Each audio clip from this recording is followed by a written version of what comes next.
గౌరవనీయులు లావు కిషోర్ గారిని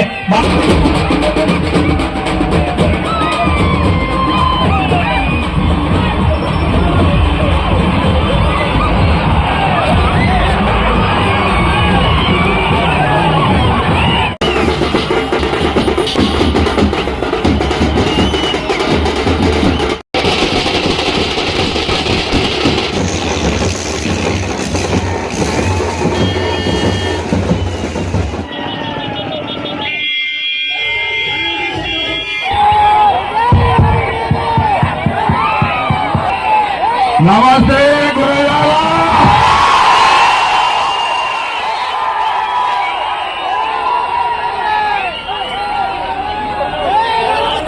పైన వేడి కింద వేడి గుండెలో వేడి మే 13 ఎప్పుడా వస్తుందా అని కసి 5 సంవత్సరాల అవమానాలకి 5 సంవత్సరాలు పెట్టిన ఇబ్బందులకి మే 13 బదులు తీర్చుకోవడానికి సిద్ధంగా ఉన్నా తమ్ముళ్ళందరికీ తెలుగుదేశం జనసేన భారతీయ జనతా పార్టీ నాయకులు కార్యకర్తలందరికీ అభినందనలు. 2019లో అలవిగాని హామీలు ఇచ్చి అధికారంలోకి వచ్చిన వైఎస్ఆర్ కాంగ్రెస్ పార్టీ 5 సంవత్సరాల్లో అరాచకాలు చేశారు, అభివృద్ధి మరిశారు. జగన్మోహన్ రెడ్డి ముఖ్యమంత్రి అయిన తర్వాత ఈ రాష్ట్రం ఆయన సొంతం అనుకున్నాడు. ఇడుపుడుపై ఎస్టేట్ అనుకున్నాడు ఆంధ్రప్రదేశ్.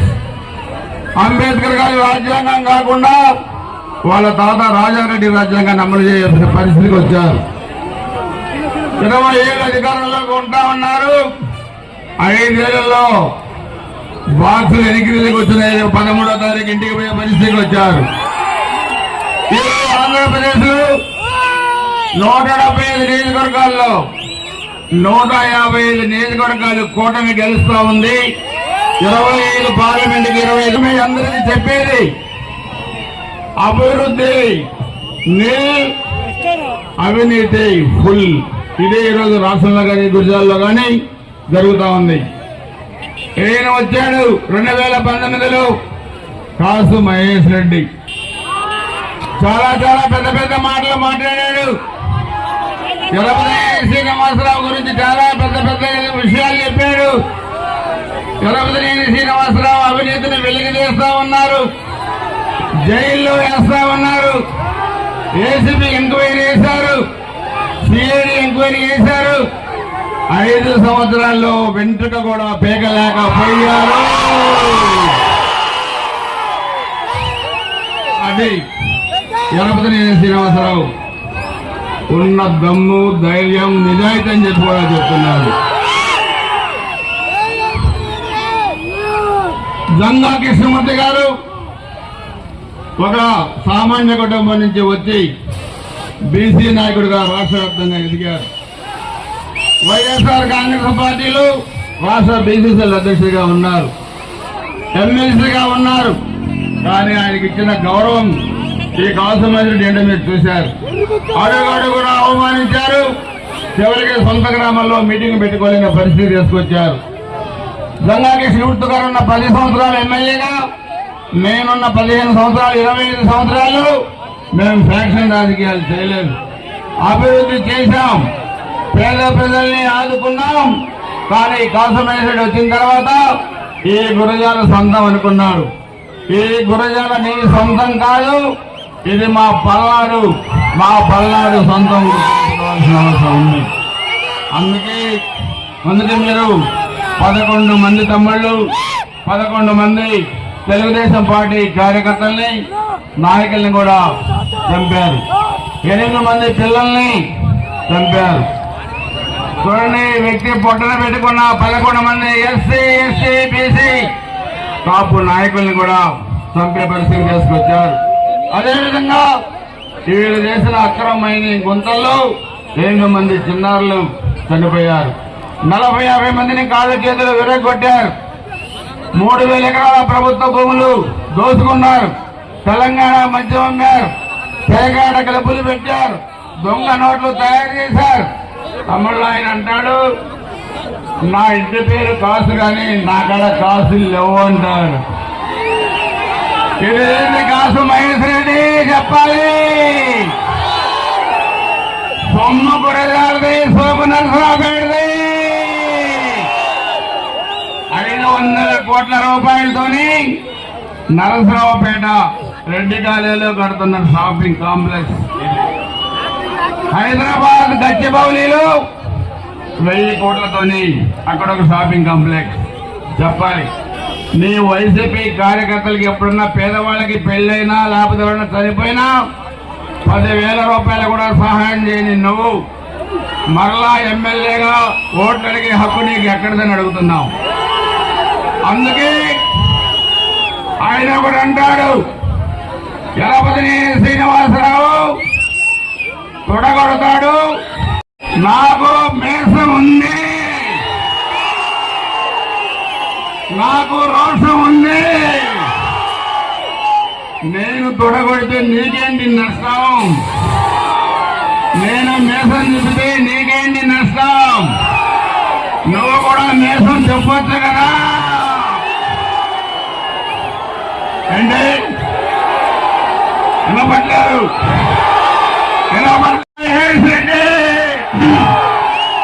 గుర్తుపెట్టుకోవాల్సిన అవసరం ఉంది. అందుకే నేను మీ అందరికీ చెప్పేది, నేను కానీ జంగా కృష్ణమూర్తి గారు కానీ జనసేన బీజేపీ నాయకులు ఈ వేదిక మీద ఉన్న పెద్దలందరూ మీ అందరి ఆశీస్సుతోని ఈ నియోజకవర్గాన్ని అభివృద్ధి చేస్తాం. ఈ నియోజకవర్గాల్లో బడుగులు బలహీన వర్గాలకి పెద్దపీట వేస్తాం. మీ అందరూ కూడా అటు ఎంపీగా లావు శ్రీకృష్ణదేవరాయలు గారు ఒక మంచి వ్యక్తి మనకు వచ్చారు. శ్రీకృష్ణదేవరాయలు గారిని మంచి మెజార్టీతోని గెలిపించండి. ఇక్కడ మీ అందరి ఆశీస్సుతోని మీ అందరి మద్దతుతోని నేను 7వసారి ఈరోజు నామినేషన్ వేశాను. ఒకే నియోజకవర్గంలో ఒకే పార్టీలో 7 సార్లు నాకు సీట్ ఇచ్చారంటే అన్న నందమూరి తారక రామారావు గారి దగ్గర నుంచి నారా చంద్రబాబు నాయుడు గారి దాకా వరుసగా 7 సార్లు సీట్ ఇచ్చారంటే అది మీ ఆశీస్సులు, మీ ఘనత అని చెప్పి కూడా మీ అందరూ కూడా తెలియజేస్తా ఉన్నాను.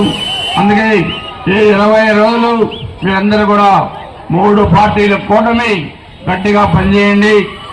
వాళ్ళ దురాగతాలు చెప్పండి, మనం చేసిన అభివృద్ధి కార్యక్రమాలు, చేయబోయే అభివృద్ధి కార్యక్రమాలు చెప్పండి. మీరు 20 రోజులు పనిచేయండి. రేపు గెలిచిన తర్వాత మేము 5 సంవత్సరాలు మీకోసం పనిచేస్తామని చెప్పి కూడా మీ అందరూ కూడా తెలియజేసుకుంటూ, మరి ఇంత ఎండల్లో కూడా పెద్ద ఎత్తున వచ్చేసిన మీ అందరికీ పేరు పేరున హృదయపూర్వక నమస్కారాలు, ధన్యవాదాలు తెలియ. సైకిల్ గుర్తుకే మన ఓటు, సైకిల్ గుర్తుకే మన ఓటు.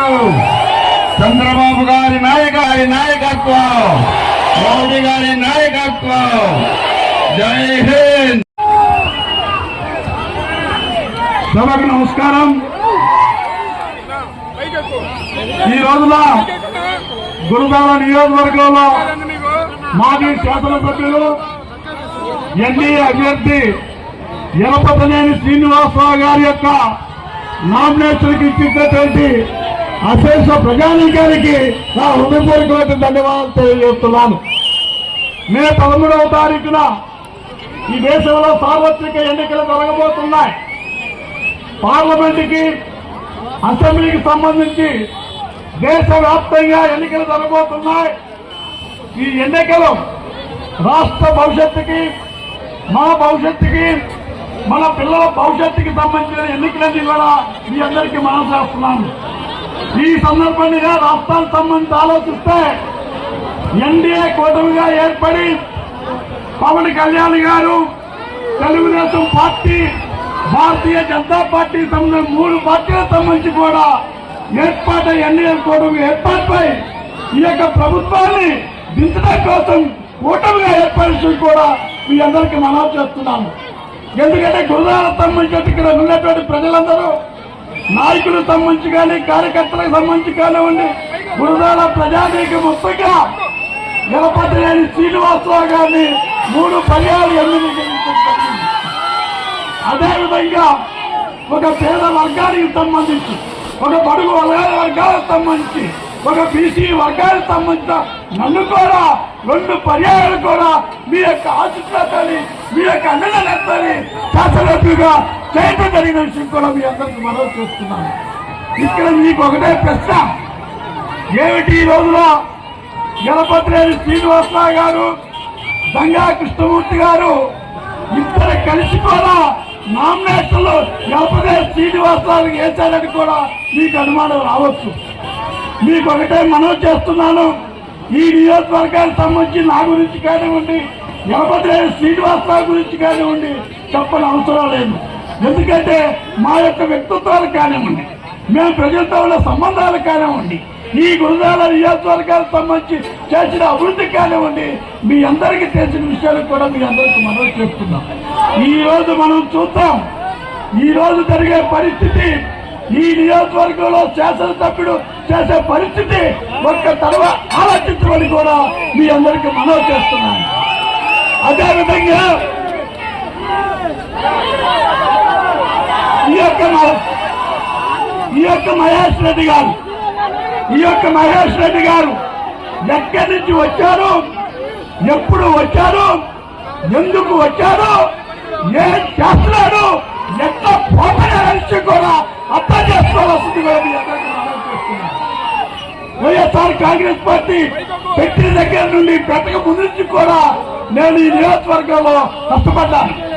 వైఎస్ఆర్ కాంగ్రెస్ పార్టీ ఏర్పాటులో అంతర్భాగం అయ్యాను. వైఎస్ఆర్ కాంగ్రెస్ పార్టీ ఏర్పాటు చేస్తున్నాను. గణపతి శ్రీనివాసరావు గారు నేను ప్రత్యర్థిగా ఉన్నప్పుడు కూడా ఒకళ్ళు గౌరవించుకునేవాళ్ళు కానివ్వండి, ఒకరి వ్యక్తిగతంగా అవమానాలు పంచుకున్నటువంటి సంఘటనలు కూడా లేవనే విషయం కూడా మీ అందరికీ ఆలోచిస్తున్నాను. ఒక బలహీన వర్గాల అభ్యర్థిగా, ఒక పేద వర్గాలకు సంబంధించిన అభ్యర్థిగా మీ యొక్క ఆశీస్సులతో, మీ యొక్క అండదండతో ఈ స్థాయికి ఎదిగాను నేను. ఒక తరవ ఆలోచించండి, ఈ రోజున గురజాల నియోజకవర్గంలో జరిగేటువంటి ఎన్నికలు ఆత్మగౌరవ పోరాటం అనేది కూడా మీ అందరికీ మనవి చేస్తున్నాను. ఎందుకంటే ఇంత గణపతి శ్రీనివాసరావు మాట మాట్లాడాను. నేను ఈ నియోజకవర్గంలో శాస్త్రపూర్త రాజకీయ అంతర్గతంతో సంబంధం వ్యక్తి. మా గ్రామంలో సైతం కూడా నేను మా గ్రామంలో కూడా మీటింగ్ పెట్టుకునే పరిస్థితి లేదు. నేను ఈ గ్రామానికి సంబంధించి ఈ నియోజకవర్గంలో దంగా కృష్ణమూర్తి వర్గం అనేది ఒక వర్గాన్ని తయారు చేశాను. నేనే వర్గంగా అనుకున్నట్లయితే 2019లో నువ్వు గెలిచేవాడు అని కూడా నేను అడుగుతున్నాను.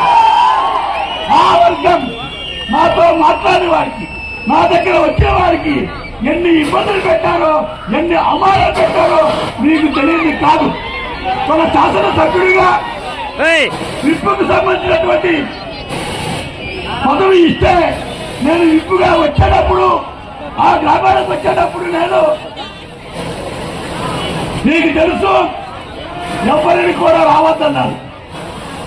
అందరికి కూడా హుక్కును జారీ చేసి మీరు వెళ్ళొద్దని నాయకులు సైతం కూడా ఒప్పుకోలే పరిస్తున్నప్పుడు మీరందరూ చెప్పిన దానికి కూడా వేలాది మంది వచ్చేసి నన్ను స్వాగతం పలికినందుకు మీ అందరికి కూడా నా హృదయపూర్వక ధన్యవాదాలు తెలియజేస్తున్నాను.